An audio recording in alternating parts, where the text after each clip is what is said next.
Kamu suami pengen punya istri seperti Siti Khadijah, maka kamu harus bisa menjadi sosok Nabi Muhammad. Kamu pengen punya istri seperti Siti Fatimah, maka kamu harus bisa menjadi sosok Sayyidina Ali. Pengen punya istri kayak Siti Khadijah, kelakuan kamu kayak Fir'aun. Bagaimana kamu mau dapat istri kayak Siti Khadijah? Kelakuan kamu kayak binatang, kelakuan kamu kayak Fir'aun, kelakuan kamu kayak setan sebagai suami. Terus kamu ngarep punya istri seperti Siti Khadijah. Mereka para istri adalah makmum, kalian adalah seorang imam. Baik buruknya istri tergantung dari kalian sebagai seorang imam.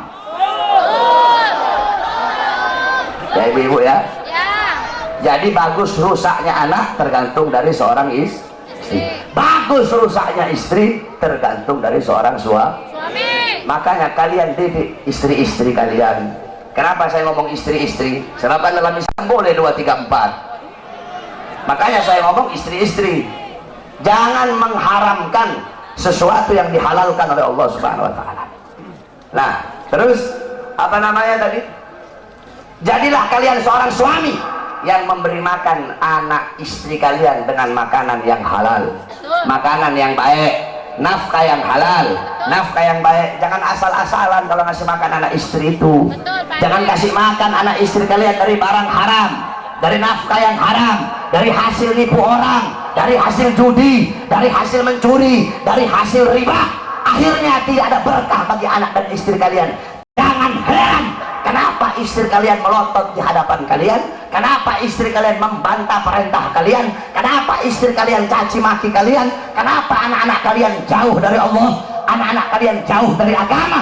Karena kalian sebagai seorang suami memasukkan nafkah yang haram di dalam tubuh anak dan istri kalian. Kamu tahu doa Rasul, inna fil jasadi mudghatan idza saluhat saluhal jasadu kulluh wa idza fasadat fasadal jasadu kulluh ala wahyal qalb. Di dalam diri manusia ada segumpal daging. Kalau daging itu baik, baik seluruh anggota tubuh. Kalau daging itu rusak, maka rusak seluruh anggota tubuh. Ingat, daging itu adalah hati. Kalau hati itu tumbuh dari makanan, kalau kamu kasih makan anak istri kamu dari makanan yang baik, maka anak istri kamu akan jadi anak istri yang baik. Tapi kalau kamu kasih makan anak istri kamu dari barang yang haram, dari barang nafkah yang haram, jangan heran kalau anak istrimu melakukan sesuatu yang diharamkan oleh Allah Subhanahu wa taala. Dulu ada seorang wali besar, ulama besar, yaitu Al-Imam Haramain. Beliau dulu pernah ditanya, saudara-saudara. Beliau ditanya tentang satu permasalahan. Beliau nggak bisa jawab. Ketika beliau nggak bisa jawab, beliau bilang, mungkin saya tidak bisa jawab pertanyaan kamu gara-gara masih ada air susu yang tertinggal di tenggorokan saya. Maksudnya apa ada air susu yang tertinggal? Dulu saya waktu masih kecil, bapak saya sangat hati-hati memberi makan ibu saya ketika ibu saya sedang menyusui saya. Tiba-tiba ada seorang budak perempuan ambil saya. Itu budak susui saya tanpa sepengetahuan orang tua saya. Ketika ibu saya tahu, langsung saya diambil, dikasih kepada bapak saya. Bapak saya masukkan jari telunjuknya ke tenggorokan saya, mengeluarkan air susu budak tersebut. Karena itu adalah air susu yang subhat. Mungkin aku tidak bisa jawab pertanyaan kamu karena masih ada air susu yang tertinggal. Coba kamu lihat orang-orang dulu sampai segitunya berhati-hatinya mereka dalam memakan makanan yang subhat. Kamu tahu Al-Imam Hanafi, Imam Hanafi 7 tahun gak pernah makan kambing. Kenapa 7 tahun gak makan kambing? Semenjak ada kambing milik Baitul Mal di Kufah yang hilang. Jadi Baitul Mal itu ada kambing, ada orang nyumbang kambing di Baitul Mal. Itu kambing hilang. Ketika itu kambing hilang, Imam Hanafi gak mau makan kambing.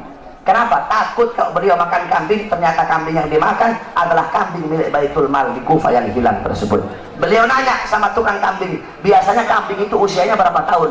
7 tahun ya Imam. Maka 7 tahun beliau tidak makan kambing sampai betul-betul yakin kalau kambing itu sudah mati, baru beliau mau berani makan kambing. Karena begitu hati-hatinya di dalam perkara yang syubhat.